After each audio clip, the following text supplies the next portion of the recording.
Everyone, welcome to our YouTube channel. This is doctor Muskan. अगर आप इस चैनल पर नए हैं तो सबसे पहले चैनल को सब्सक्राइब कर दीजिए एंड बेल आइकन जरूर प्रेस कर दीजिए ताकि आपको आने वाली हर एक वीडियो की नोटिफिकेशन सबसे पहले मिल सके। जैसा कि आप सब जानते हैं, हमारी चल रही है ऑर्गेनाइजेशन बिहेवियर की सीरीज, राइट। इसमें मैंने आपको ऑलरेडी कल्चर स्टार्ट करवा रखा है। कल्चर के अंदर हमने मीनिंग से लेकर के इंपॉर्टेंस तक एक वीडियो में किया था।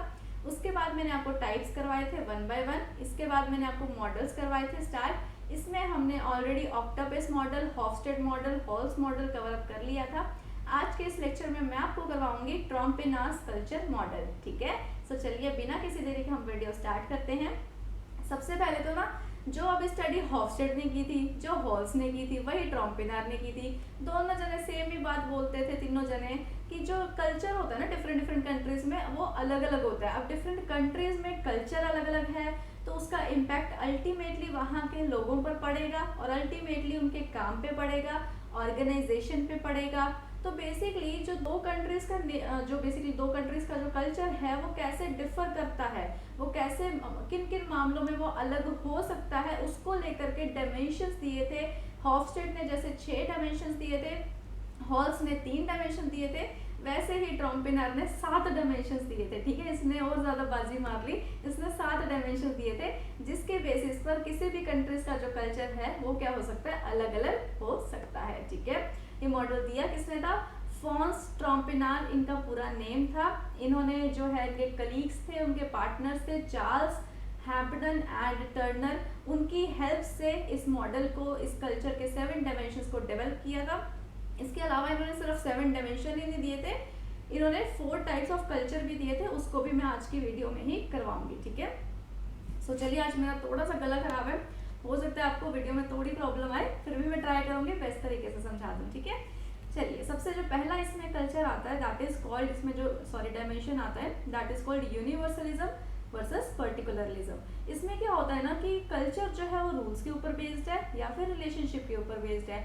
अगर तो ऐसा कल्चर है जहाँ पे क्या होता है, लोगों का एटीट्यूड ऐसा है कि रूल्स को वो ज़्यादा इंपॉर्टेंस दे रहे हैं, रेगुलेशंस को ज़्यादा इंपॉर्टेंस दे रहे हैं, रूल ब्रेक नहीं होना चाहिए, चाहे कॉन्फ्लिक्ट हो जाए, चाहे लड़ाइयाँ हो जाए, बट रूल ब्रेक नहीं होना चाहिए, तो वहाँ पे कैसा कल्चर रहता है? यूनिवर्सलिज्म कल्चर वहाँ पे रहता है, ठीक है। इसके बाद आता है पर्टिकुलरिज्म। इसमें क्या रहता है ना, ये लोगों का ये एटीट्यूड रहता है, लोगों का ये चीज़ के ऊपर फोकस रहता है बेसिकली कि हमें जो है वो सोशल सर्कल बनाना है, हमें सोशल रिलेशनशिप्स फॉर्म करने, हमारे लिए जो रिलेशनशिप्स है वो हमारी फर्स्ट प्रायोरिटी है।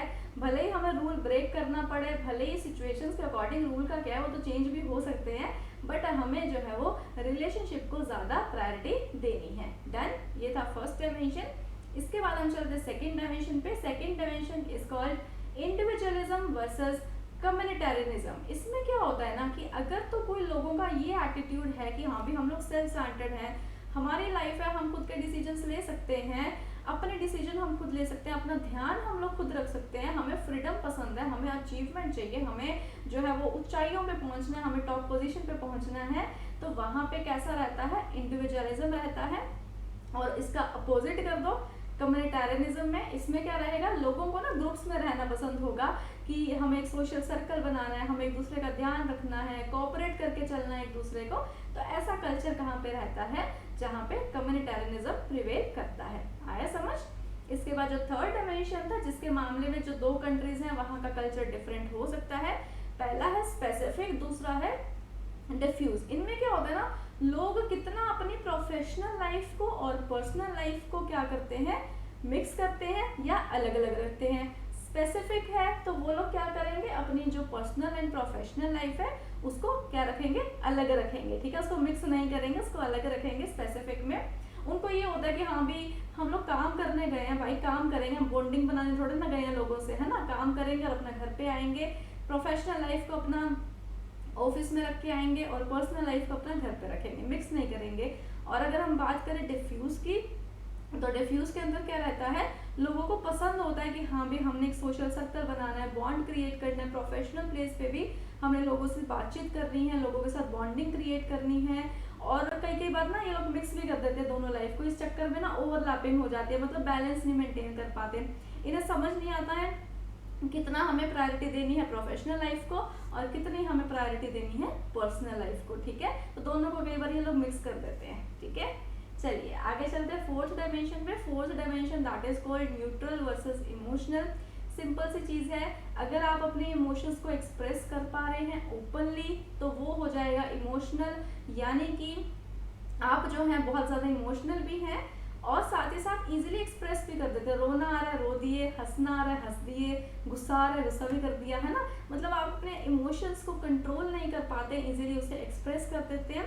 और अगर आप एक्सप्रेस नहीं कर पा रहे हैं, अपने इमोशंस को अपने अंदर तक ही रख रहे हैं, कंट्रोल कर पा रहे हैं, लॉजिकली थोड़ा सोच रहे हैं और साथ ही साथ जो है ना मेनली आप इंटरेक्ट भी नहीं ज़्यादा करते, बोलते चलते नहीं है लोगों से, तो इससे आपके इमोशंस जो है अपने आप ही थोड़े कंट्रोल में रहते हैं, ठीक है। तो वो न्यूट्रल में आ जाता है। इसके बाद हम चलते हैं फिफ्थ डायमेंशन पे। फिफ्थ डायमेंशन में क्या होता है ना कि लोगों की सोच कैसी है, लोगों का बिलीफ क्या है, उनका मानना क्या है। हम अगर अच्छा परफॉर्मेंस करेंगे तो हमें रिवॉर्ड मिलेगा, हमें वैल्यू किया जाएगा अगर हमारी परफॉर्मेंस अच्छी होगी तो, ठीक है। इर्रिस्पेक्टिव ऑफ द फैक्ट कि हमारी पोजीशन क्या है, हमारा स्टेटस क्या है, हमारी पावर कितनी है, उससे मतलब इनको इतना लेना देना नहीं होता है, उसको ये लोग इतनी इंपॉर्टेंस नहीं देते हैं, ठीक है। तो वो किस में आ जाता है, अचीवमेंट में। उनको बस ये रहता है कि हमें अपने गोल्स अचीव करने हैं, हमें अपने ऑब्जेक्टिव्स अचीव करने हैं और हमारी परफॉर्मेंस अच्छी होगी तो हमें वैल्यू किया जाएगा, ठीक है।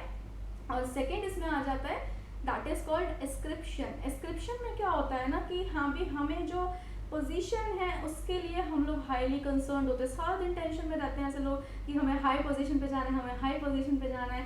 इसमें लोगों का ये बिलीफ होता है, ये मानना होता है कि हाँ भी अगर जो है ना हमारे पास अच्छी पोजीशन होगी तभी हमें वैल्यू किया जाएगा, तभी अगर हमारे पास स्टेटस अच्छा है, पावर अच्छी है, पोजीशन हमारी बड़ी है, तभी हमें वैल्यू किया जाएगा, अदरवाइज हमें वैल्यू नहीं किया जाएगा। इन लोगों का ऐसा एटीट्यूड होता है, ऐसा मानना होता है, ऐसा बिलीफ होता है, ठीक है। आया समझ। चलिए इसके बाद हम चलते हैं सिक्स पॉइंट पे, sequential time versus synchronize time. इसमें क्या होता है ना कि जैसे आप अपने अभी नेट एग्जाम की तैयारी कर रहे हो, ठीक है। आपने एक तो प्लान कर रखा है, सुबह ये टॉपिक पढ़ना है, दिन में ये टॉपिक पढ़ना है, शाम को ये टॉपिक पढ़ना है ना। और दूसरे नंबर पे बस उठा लेंगे किताब, जो टॉपिक सामने आ जाएगा पढ़ लेंगे, है ना, एक ऐसा वाला एटीट्यूड। तो यहाँ पे अगर आप प्रॉपर प्लानिंग करके चल रहे हो, सीक्वेंस वाइज सभी जो इवेंट्स हैं उसको आप प्लान कर रहे हो, इम्प्लीमेंट कर रहे हो, तो वो सिक्वेंशियल टाइम में आ जाता है। और अगर आप यहाँ पे कोई प्लानिंग कुछ नहीं कर रहे हो, बस ठीक है जो सामने आ गया उसको उठा लिया और उसको पढ़ लिया, वो आ जाता है सिंक्रोनाइज टाइम में, ठीक है। इसके बाद जो सेवेंथ डायमेंशन आता है internal direction versus outer direction. इसमें क्या होता है ना कि लोगों का बिलीफ क्या है, इन्वायरमेंट हमें कंट्रोल कर रहा है या हम इन्वायरमेंट को कंट्रोल कर रहे हैं, ये चीज़ के ऊपर है। जिन लोगों का तो ना ऐसा बिलीफ होता है कि हम ही हम हैं, इन्वायरमेंट में जो भी चीज़ें हो रही हैं उसको हम कंट्रोल कर सकते हैं अपने हिसाब से, अपने प्लान से, अपने एक्शन से हम उसे कंट्रोल कर सकते हैं, तो वो इंटरनल डायरेक्शन में आ जाता है। जिन लोगों को ये लगता है कि हाँ भी इन्वायरमेंट पे हमारा कोई कंट्रोल नहीं है, सिचुएशन है चेंज होगी, मार्केट है चेंज होगी, इन्वायरमेंट चेंज होगा, तो उसके अकॉर्डिंग हमें खुद को चेंज करना पड़ेगा। इन्वायरमेंट चेंज नहीं होता, दैट मीन्स इन्वायरमेंट हमें कंट्रोल करता है, हम इन्वायरमेंट को कंट्रोल यहाँ पे नहीं करते हैं। तो वो कौन सा हो जाता है, आउटर डायरेक्शन हो जाता है, ठीक है। आया समझ। चलिए इसमें एक और पॉइंट है, इंटरनल डायरेक्शन होगा तो ऑब्वियसली थोड़े से कॉन्फ्लिक्ट ज़्यादा होंगे, क्योंकि हम किसी की मान ही नहीं रहे, हम अपने हिसाब से चले जा रहे हैं कि जो है हम ही हैं, हम अपने हिसाब से देख लेंगे, इन्वायरमेंट का क्या है उसको तो हम चेंज यूँ ही कर देंगे, है ना। तो मतलब वहाँ पे थोड़े फिर कॉन्फ्लिक्ट्स भी ज़्यादा रहते हैं। और आउटर डायरेक्शन है तो सब कुछ जो है वो समय से चल रहा है, सब कुछ धीरे धीरे चल रहा है, इन्वायरमेंट के अकॉर्डिंग हम खुद को चेंज कर रहे हैं, दैट मीन्स फिर वहाँ पे थोड़े से कॉन्फ्लिक्ट के चांसेस भी कम रहते हैं। तो ये हो गए जी आपके 7 डायमेंशंस पूरे। आई होप आपको समझ आ गए होंगे, ठीक है। इसके बाद हम चलते हैं, ट्रॉम्पेनार ने ना कुछ कल्चर के टाइप्स दिए थे, 4 टाइप्स दिए थे, उसको हम 1 बाय 1 करेंगे। ट्रॉम्पेनार ने ये जो 4 टाइप्स ऑफ कल्चर दिए थे इसको 2 डायमेंशन के ऊपर बेस रखा था, मतलब 2 डायमेंशन के बेसिस पर इसने 4 टाइप्स ऑफ कल्चर दिए थे। जो इसमें है एगलिटैरियन वर्सेस हायरार्की, ये पहला डायमेंशन होता है। एगलिटैरियन में तो क्या होता है ना, जो पावर का डिस्ट्रीब्यूशन है वो इक्वल होता है, ठीक है।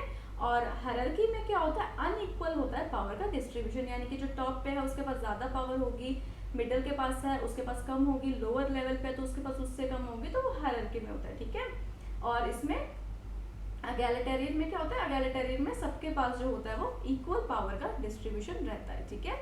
उसके बाद सेकंड जो इसमें डायमेंशन आ जाता है, इसको हम बोलते हैं पर्सन वर्सेस टास्क। अगर तो पर्सन को ज़्यादा इंपॉर्टेंस दी जा रही है, उससे आइडियाज़ को वेलकम किया जा रहा है, उससे फीडबैक लिया जा रहा है, उसके इनोवेशंस को भी इनकरेज किया जा रहा है, वो सेटिस्फाइड है या नहीं है, वेल ट्रीट किए जा रहे हैं या नहीं किए जा रहे हैं, उनकी लर्निंग हो रही है कि नहीं हो रही है, उनकी स्किल्स अपग्रेड हो रही है कि नहीं हो रही है, इस चीज़ के ऊपर फोकस किया जाता है, तो वो पर्सन में आ जाते हैं।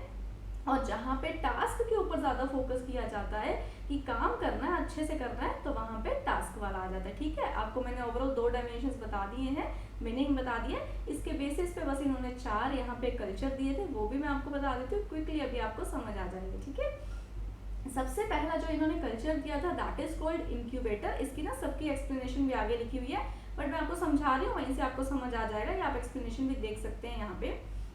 सबसे पहले तो है यहाँ पे इंक्यूबेटर। इंक्यूबेटर में क्या होता है ना कि सबको ना इक्वल पावर का डिस्ट्रीब्यूशन किया जाता है, मतलब जितने भी एम्प्लॉयज है ना उन सबको बोल दिया कि आपके पास इक्वल पावर है, ठीक है, काम करने की।